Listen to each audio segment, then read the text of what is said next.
You have this amazing power to move people, not just to think, but to feel. When did you realize you had the ability to do that? I think everybody has the ability to feel, right? You know, that wasn't a great gift. I think I just feel so much, and I feel so much what people feel.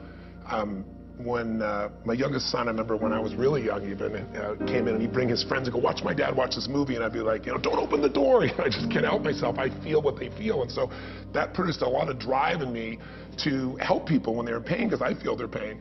And even when I was a little kid, I mean, my mom reminded me when I was like 4 years old, I'm in this backyard, and there was a woman next door I used to call young lady, and she was 80 years old. But, you know, seeing her light up when I called her young lady, I got hooked on it 4 or 5 years old. So I love that, and because I'm driven for that, my lifetime has been about how to help people achieve what they want, break through, discover things. And you could be an idiot if you spend 3 or 4 decades, in my case it's been 3.5 decades now, you know, being obsessed about that.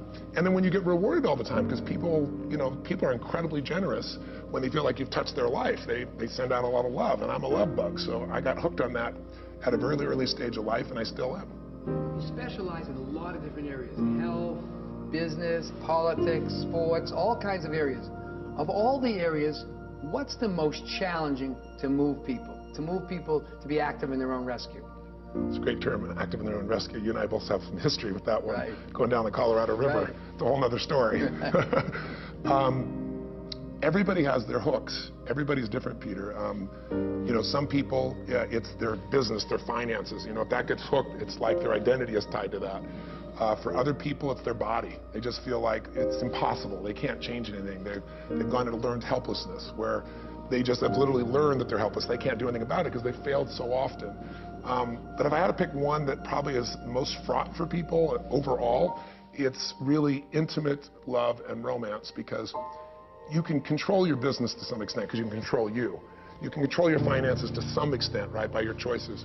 But you can do everything you want to do in an intimate relationship, and it can still blow up in your face because you can't control another human being, and if you could, you'd have no relationship. So, and I also think that if there's a story that all human beings have, it's the story of fear. We all have what we're after, but everybody has fears. And I've been with, you know, 4 million people now from 100 countries over these, you know, 33, 34 years I've been involved with people now. And I can tell you all roads lead to Rome. Whatever you're afraid of failing or succeeding or whatever the case may be, it really comes down to a fear that we're not enough. And if we fear we're not enough, our ultimate fear is if we're not enough, we won't be loved. Who can produce that fear in you more than somebody whose love you crave? Somebody that you really want them, and they all of a sudden don't love you as much anymore? It crushes the soul. So most people have these plans like, I'll be successful, and then I'll know I'm enough regardless of what someone else does to me. Or, you know, I'll be strong enough or physically beautiful enough. But of course, all those things are relative and none of them last. So getting people to have the courage and the faith to realize there is no security in life, and there's no security in relationship. There's only what you can contribute. There's only what you can create. And getting people to that place is not an easy thing to do, but when they do it, it opens up a whole new universe, because when somebody's in love, you know, what's wrong with your life? You know, nothing. You know, oh, what a beautiful morning, doesn't matter, you're silly as hell.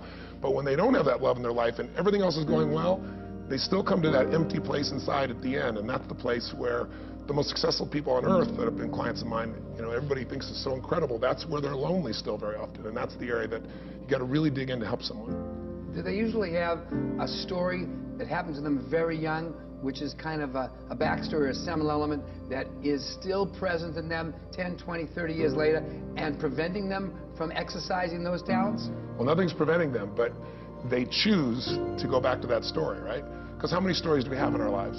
But we have certain seminal ones that have so much emotion wrapped up into them, so much pain, so much hurt, or so much excitement that they shape us, and everybody's got those. I always say, change your story, change your life. Because whatever your story is becomes the shaper of all your perceptions, what you're going to try or not try, do or not do. The problem is most people are so addicted to telling that same story over and over again, it does become their prison. And so the answer is yes. I think the oldest story is that all of us were loved unconditionally when we were born. You know that even if you thought you had the worst mother in the world, because, you know, if a baby doesn't have someone willing to love them, that means take care of them above their own needs. There's no rewards for a mother, ooh and ah, for all that stuff. For a father, ooh and ah. You know, we feel it because we're on drugs. We got oxytocin in our body. As soon as we're a woman's pregnant or a father's there and he sees his child, that biochemistry changes in us and we love that thing even though it looks like a lizard, right? It doesn't matter. We know it's our kid. So, but that doesn't last forever. There's a stage in your life where you could yell, scream, throw stuff, smack people, and you still were taken care of in love. But then there's a day when that oxytocin wears off, and suddenly somebody yells at you or hits you, or even worse, ignores you. And that's the moment when the ultimate story is, what do I do to get that attention back? What do I do to get that love? And so some people, you know, they suddenly try to crawl or walk, and everybody goes, look, Johnny's walking, and the story is, I'm an achiever. I do things so I'm significant enough to get attention and love. Some people break stuff and people come, and they learn, if I destroy stuff, that's my story, then I'll get unconsciously this love. Some people, you know, they go, they make some noise and everybody laughs, make some noise, and a comedian's born. So that story, that experience becomes the story of what I've got to do when I feel uncertain that I'm significant enough to be worthy of attention and love in this life. And I'm oversimplifying it, obviously, because we've had a lot of series of stories in our life. But if we can go back and reclaim who we are today instead of living an old story, everything in your life changes, and that's a part of what I do.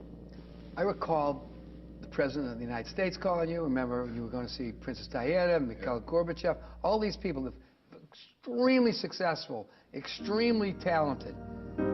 Did they all have backstories that ran them? Did they all have some element in them, despite their success, that was still in the back of their head, still telling them, you're not good enough, you are good enough, or some element of their life that wasn't working because of that? Well, I don't always get the call because somebody's got, you know, some emotional problem or challenge. You know, when the president called, you gave me a lot of crap for what I said to him at that time, which was, I said something like, you know, I'm really appreciative of your calling, but I'm not a fan at that stage. So if you still want to hear from me, I'd love to come and do some coaching with you. So I was rather direct with him. But no, everybody's got parts of their life that shape the way they look at today and how they behave today. Everybody does. Everybody has a backstory, multiple backstories. The question is, which one's running you now? But what I'd say the common backstory for the successful people is hunger. Something produced drive in them. If you say, what's the difference in human beings and how they perform and how they show up, it's not intelligence or ability. You can find somebody with plenty of intelligence and ability and they don't maximize. They can't fight their way out of a paper bag. And then you find this other person that finds this hunger inside. You have it, I have it. Almost anyone we know who has done something they're proud of in their life or they feel good about in their life, they had to get through all the obstacles. They had to get through their own limiting stories, and so there had to be something they wanted more. That hunger often comes from a story of frustration or pain or desire. And finding that touchstone and igniting it is how you often can take somebody who's not driven and hungry and really help them to change their life. Do you think that people are empowered when they hear that somebody of that high stature also has some of those same problems and some of those backstories that are handicapping them? It's a great question. Some people are. Some people use it as a reason to hang on to their old story. Ooh, very cool. Right? Because they go, well, if Bill Clinton has that experience, right. you know, if Tony Robbins has that experience, then what the heck am I going to do? And that's part of the challenges. It's like, I remember one time, it was fascinating. My own sister, something was going on. It was challenging and everything else. And I said, you know, how come you didn't call me? And she goes, well, because you're Tony Robbins. I'm like, what does that mean? She goes, well, you can handle it. You know, I was going through a really rough situation. Right.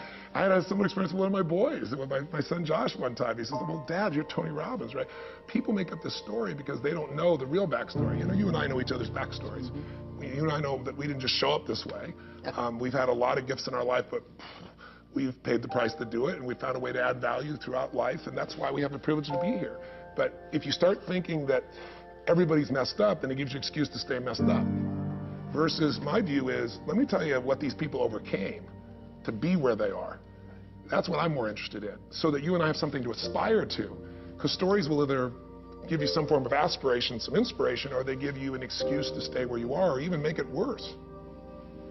When I see you on stage or on television or in any, interviews, you're always, on purpose, full of enthusiasm, full of, appreciation for the gifts.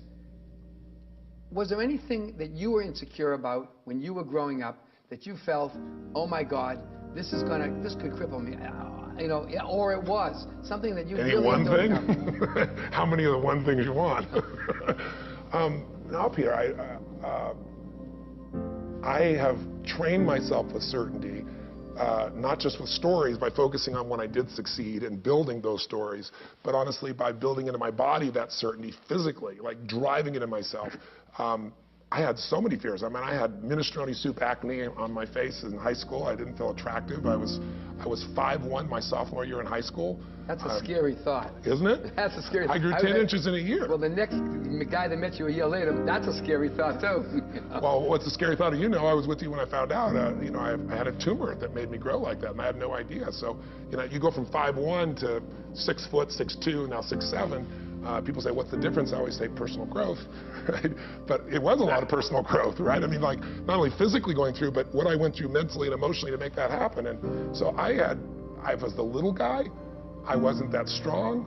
I had quite a mouth. I wouldn't take squat from anybody. And like, senior guy come to me and get in my face. But I had a mouth on me, wouldn't take it, but I was slow and not that strong. I had a good combination, right? But I overcame it mostly by saying, in the end, if I find a way to add enough value to somebody else's life, and I'm totally sincere and raw, they may doubt it all they want, but if I do that for year after year, decade after decade, eventually I'm going to get through to them. And my life has kind of panned that out. There's a large number of people, millions of people I've been able to serve that way, many of which you thought, you know, who's this idiot, this motivator, the big-toothed guy? But then they see me work my guts out for someone and really create results day after day, year after year, and they start to go, maybe the guy's, you know, the real thing. You know, that's, people get to judge that by results rather than by discussion. I did that. Yeah. I did that. I told you my story that I saw your stuff and I thought, oh my God. And I saw it another time. And then finally at one vulnerable moment, yes. I bit. I got you when you were vulnerable. That's right. That was very vulnerable. You did. Yes, yes. You know, so when you're needy, that's when you'll need. You yes. know? And so, yeah, I do think that's true. The interesting element is that sharing the fact that you weren't, you know, perfect and born that way, yeah. and we're ready, you know, you're ready to go from the go, yeah. is important, because I think most people don't realize that they have the ability to tell a different story to transform themselves. Well, the best way is not for me to tell my story, because you know, that's self-inflation. That's not my goal. My goal, as I think you know, is to show people actually making that change happen. You know, when I do a film and you see this person stand up and they're suicidal, and then you watch them turn around, and then the people do the follow-up 3 years later, 5 years later, and you see this person's life still changed.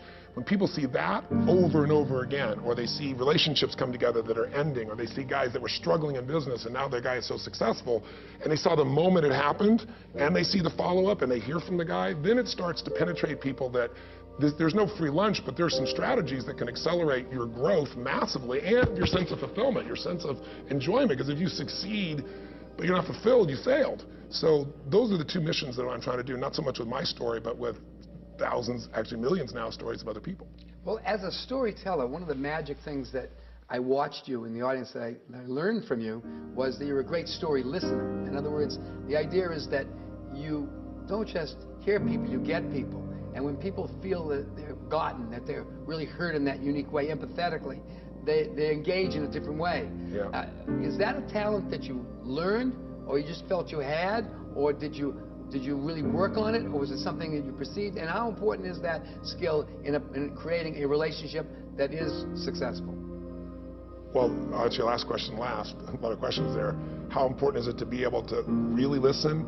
I mean, I think communication is hearing what's not being said.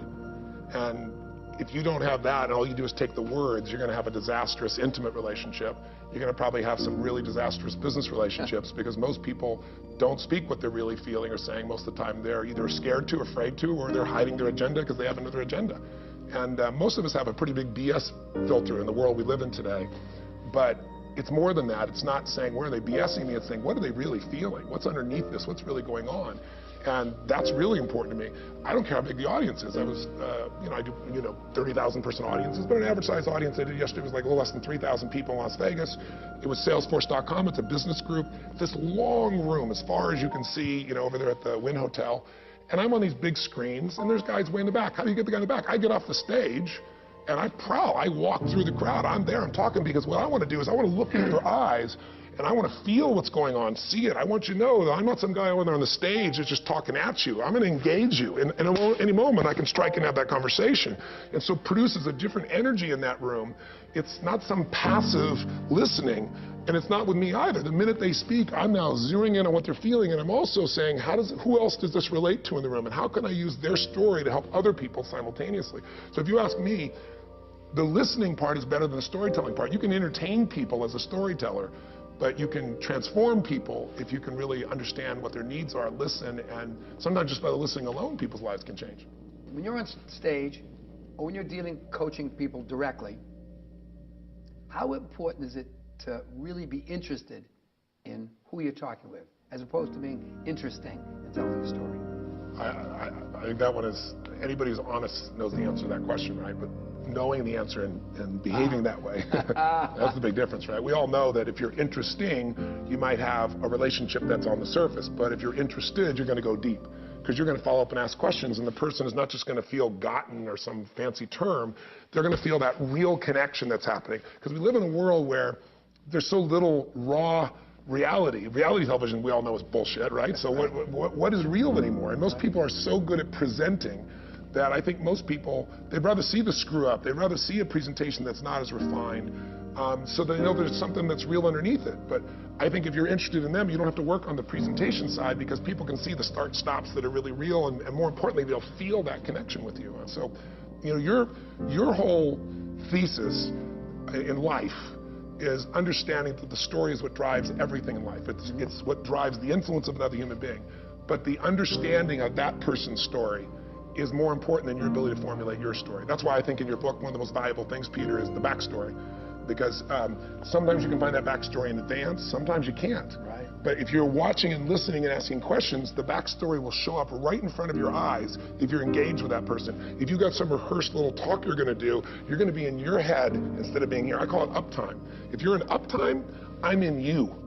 Now, to do that, I have to know enough things and have a large enough bank account of things I've investigated or I understand or I've talked about, that I don't have to worry about what I'm going to say. I've got so many, like you've got so many life experiences, that I have a good idea of what I want to talk about, but then when we get here, it changes. When I was at this seminar the other day, I had this whole thing I designed, and I'm nuts. I think things through, I design it, and then I never do what I've designed. My team, it's the big joke. You drop the script. I drop the script because when I step out there, I'm here and go, nope, that's not what's needed right now. And that's also why I'm never bored.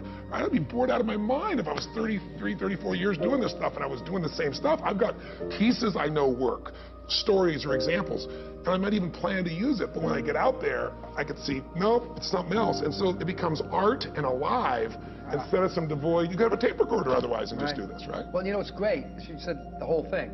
You have to prepare ferociously. And then you're going to drop your script, because you want the spontaneity, you want the aliveness, you want the eccentricity of things happening. Yeah. But when you see somebody telling their story and you're decoding it, or they're a business person, if they're not authentic, does it shine through no matter what they say? Well, I'd love to say yes, but I know I've gotten the wool pulled over my eyes, so that would be a lie. But I would say most of the time at this stage of my life, I'm pretty good at that. And I think most of us are.